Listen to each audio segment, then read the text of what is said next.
بسم اللہ الرحمن الرحیم۔ السلام علیکم ورحمۃ اللہ وبرکاتہ۔ یوٹیوب چینل ہیلدی لائف 92 کے ساتھ آپ کی خدمت میں حاضر ہیں۔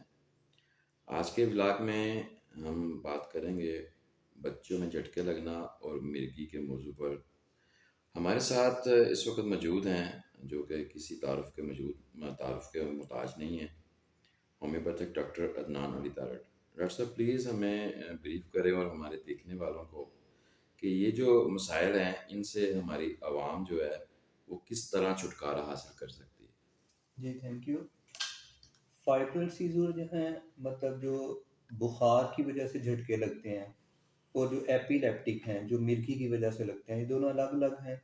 بچوں میں جب ہائی گریڈ فیور ہوتا ہے، تیز بخار ہوتا ہے، تو اس کی وجہ سے بھی انہیں جھٹکے لگنا شروع ہو جاتے ہیں، اور پھر یہ ہیبیچل بھی ہو جاتے ہیں، مطلب جب بھی بخار ہوگا اس کو جھٹکے لگیں گے۔ ایک تو یہ ٹائپ ہے، اور اس میں میں چونکہ ایک ایکسپیرینس ہے زندگی کا، مجھے تقریباً 20 سال ہومیوپیتھک پریکٹس کرتے ہو گئے، اور اس کے ساتھ میں نے طب کا کورس بھی کیا ہوا ہے۔ تو اپنی پریکٹس میں نے یہ دیکھا کہ ایلوپیتھک طریقہ علاج سے عموماً یہ لوگ مستقل ریکور نہیں ہوتے، مطلب کہا یہی جاتا ہے کہ جیسے ہی بخار ہو ان کو فوری اینٹی پائریٹک میڈیسن جیسے پیناڈول دے دیں تاکہ بخار تیز نہ ہو، نہیں تو اسے جھٹکے لگیں گے۔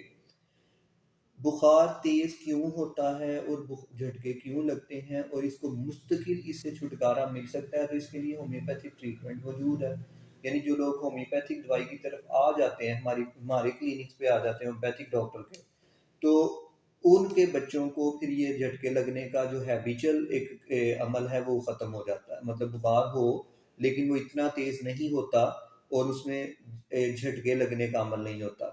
اس کے لیے بچوں میں جیسے پریکٹس میں دیکھا کہ ان بچوں میں سیکروفلس ٹیمپرامنٹ ہوتا ہے، ان بچوں میں بعض اوقات ٹی بی کا PCR پازیٹیو ہوتا ہے، ان کے اکثر اوقات ان کا کلچر نیگیٹو آ جاتا ہے، یعنی جس میں کوئی بھی بیکٹیریا وائرس نہیں ہوتے، امیونٹی کا مسئلہ ہوتا ہے۔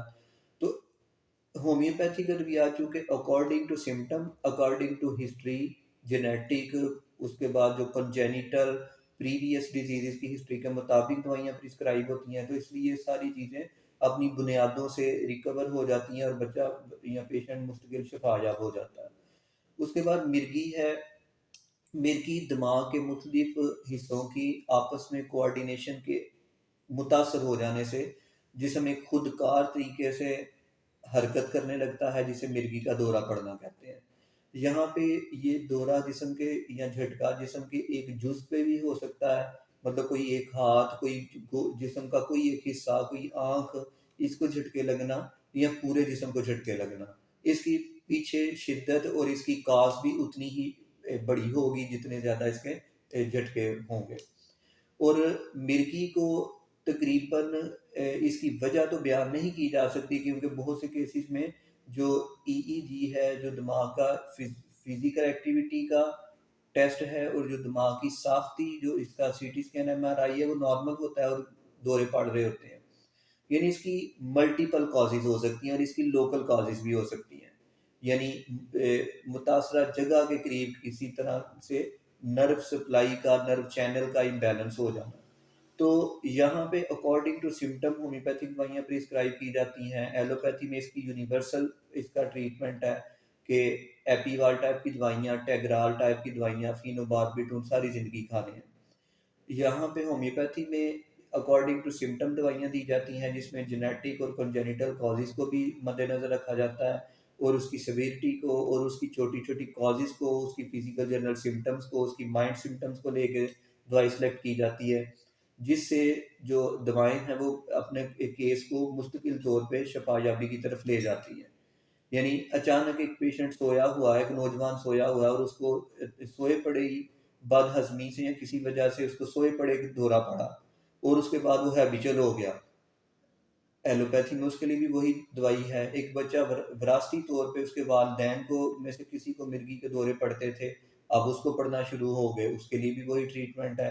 ایک بچہ کو کسی دماغ کی ایب نارمل ڈیزیز کی وجہ سے، ایب نارمل گروتھ کی وجہ سے، ڈی جنریٹو چینج کی وجہ سے یعنی دماغ کے اندر کسی پیتھولوجی کی وجہ سے یا فزیولوجیکل ڈس آرڈر کی وجہ سے اس کو مرگی کے دورے پڑ رہے ہیں، اس کے لیے بھی وہی ادویات ہیں۔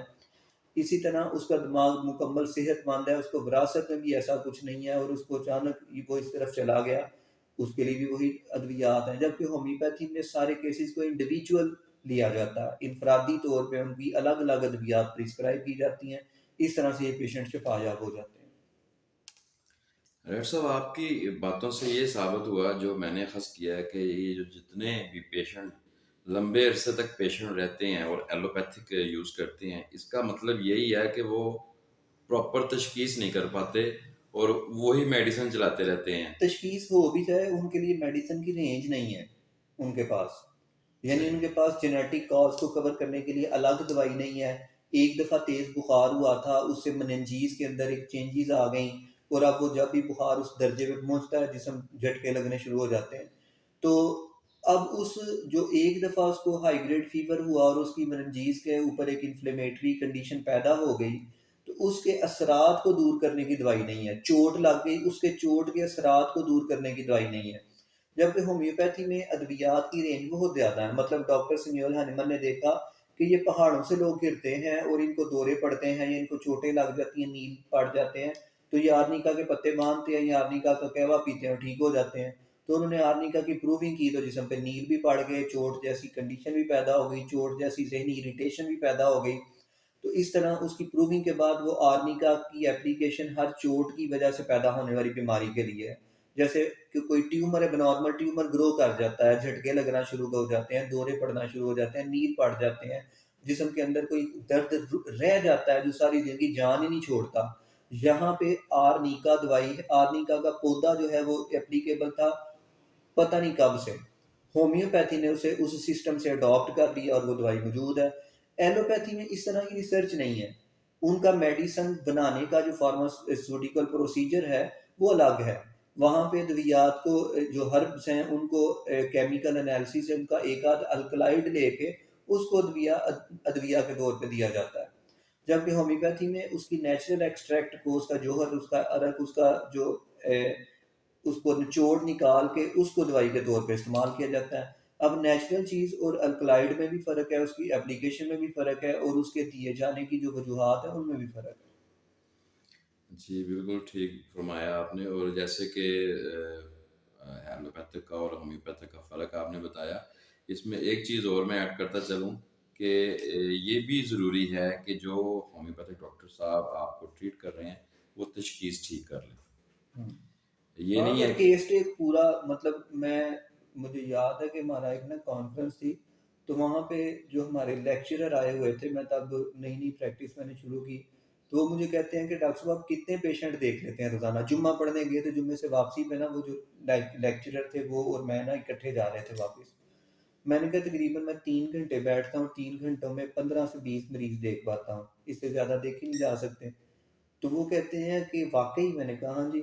وہ کہتے ہیں آپ کے ہومیوپیتھک ڈاکٹر تو وہ 3 گھنٹوں میں 200 مریض دیکھ لیتے ہیں، اب 3 گھنٹوں میں ہم 200 پیشنٹ جو ہے وہ ریپیٹ تو کر سکتے ہیں، مطلب اس کو ہم کہیں کہ آپ نے پچھلا جو کیس ٹیک کیا تھا ہم نے اس دوائی کو دوہرا لیں یا اس میں چھوٹی موٹی تبدیلی کر لیں، لیکن اگر ایک نیا کیس لے آ جائے تو وہ تو آدھا آدھا پونا پونا گھنٹہ اس کی کیس ٹیکنگ پہ لگ جاتا ہے، اس کی فائل دیکھنا، اس کی ہسٹری پوچھنا اور اس کا جو دوا تجویز کرنا، اس پہ تقریباً 40-45 منٹ لگنا، کو 15-20 منٹ لگنا، یہ تو عام بات ہے۔